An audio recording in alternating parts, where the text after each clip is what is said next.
윤 전 대통령이 내란 우두머리 혐의 사건에서 사형을 구형받은 가운데 오늘은 체포영장 집행 방해 등 사건의 1심 선고가 열립니다. 윤 전 대통령이 받는 8개 재판 가운데 첫 선고인데요.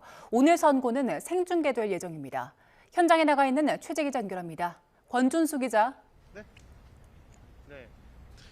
네, 서울중앙지방법원입니다. 오늘 선고 몇 시에 진행됩니까? 네, 서울중앙지방법원은 오늘 오후 2시 서관 311호 중법정에서 윤 전 대통령의 특수공무집행방해 등 혐의 사건 1심 선고기를 엽니다. 오늘 재판은 법원이 방송사의 중계 신청을 허가해 생중계되는데요. 법정 분위기는 물론 윤 전 대통령이 직접 출석할 예정이라 실시간으로 모습을 확인할 수 있을 전망입니다. 전직 대통령의 1심 선고가 생중계되는 건 박근혜, 이명박 전 대통령에 이어 이번이 세 번째입니다. 법원 주변에선 윤 전 대통령을 지지하는 보수단체가 무죄를 촉구하는 집회를 준비하는 모습을 볼 수 있는데요. 경찰은 만일의 사태를 대비하기 위해 기동대 등이 출동해 주변 경계를 살피고 있고 청사 외곽에 차벽을 세워놨습니다. 법원 청사도 일반 차량 출입을 전면 금지하고 정문과 북문 등 일부 출입구를 폐쇄하며 평소보다 보안을 강화했습니다. 네, 윤 전 대통령의 혐의도 다시 한번 구체적으로 정리해 주시죠. 네, 오늘 재판은 윤 전 대통령의 계엄 사태 본류 사건이라 볼 수 있는 내란 우두머리 혐의와는 별개의 내용입니다. 지난해 6월 조은석 내란 특별검사팀이 출범한 뒤 윤 전 대통령을 다시 구속하며 추가로 기소한 사건인데요. 윤 전 대통령은 지난해 1월 고위공직자범죄수사처가 체포영장을 집행할 당시 경호처를 동원해 방해한 혐의를 받습니다.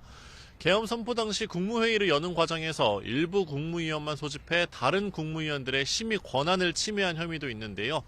또 경호처를 통한 비화폰 통신기록 삭제 지시와 대통령실에서 벌어진 사후 계엄 선포문 작성, 그리고 외신을 상대로 한 허위 공보 등 크게 보면 5갈래 혐의가 적용됐습니다. 네, 특검은 징역 총 10년을 구형한 상태죠?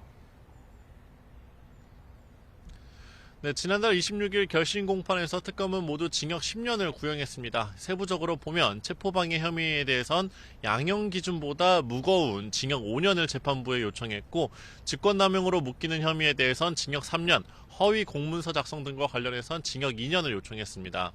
특검은 윤 전 대통령이 계엄 사태와 관련된 범행을 은폐하고 정당화하기 위해 국가기관을 사유화한 중대범죄라고 비판했는데요. 윤 전 대통령이 반성하기는커녕 사건 본질을 흐리고 처벌을 피하려는 모습만 보여왔다고 지적하기도 했습니다.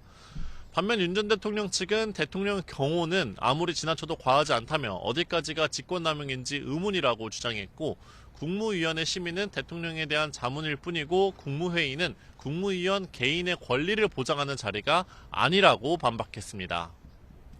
네, 오늘 선고가 윤 전 대통령의 다른 사건 재판에도 영향을 미칠까요? 네, 오늘 재판은 먼저 윤 전 대통령이 받고 있는 8개 재판 가운데 가장 먼저 선고가 내려지는 사건이고요.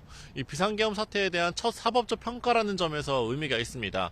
재판부는 계엄이 내란인지 아닌지는 이 사건의 쟁점이 아니라고 선을 그었지만 국무회의의 절차적 하자 여부 등은 따져볼 것으로 보입니다. 공수처 수사권의 적법성 등 윤 전 대통령의 다른 재판과 겹치는 전제 사실에 대한 판단이 나올 가능성도 있는데요. 한덕수 전 국무총리와 이상민 전 행정안전부 장관 등 계엄과 관련된 다른 피고인 재판에도 영향을 줄 것으로 보입니다. 지금까지 서울중앙지방법원에서 YTN 권유수입니다.